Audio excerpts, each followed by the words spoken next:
Umar boycott, Umar boycott, Umar বাকি 63।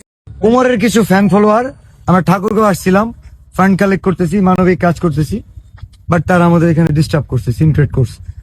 আমরা 22,000 টাকা তুলতে পারছি, এখানে হয়তো লাখখানিক টাকা বা আর 100 টাকা বেশি তোলা যেত। And উমর এটার মধ্যে জড়িত, হয়তো ঠাকুরগাঁও আসছে, পোস্ট দেখছে, তার কিছু ফ্যান ফলোয়ারকে বলছে যে বিলাল ভাই যাচ্ছে অথবা যাবে, ডিস্টার্ব করো যাতে কাজ না করতে পারে। আমি বলতেছি আগামী 24 ঘন্টার মধ্যে উমরের ফ্যান ফলোয়ারদের দৃষ্টি আকর্ষণ করছি, ওরা কি করবে জানি না, বাট উমর যদি এটা নিয়ে কথা না বলে, মাফ যদি না চায়, ফ্যান ফলোয়ার গাজীপুর ছাড়া বাকি 63 জেলায় উমর বয়কট।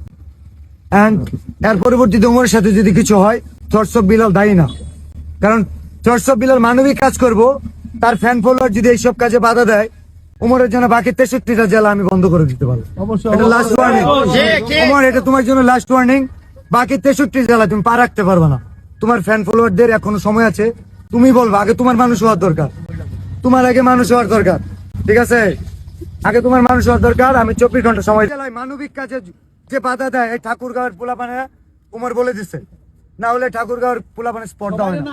আমাদের সাথে কথা বলতে একজন যদি বলে আমার যদি কোনো ফ্যান ফলোয়ার মানবিক কাজে বাধা দেয়, সেটার দায় আমার নিতে হবে। উমর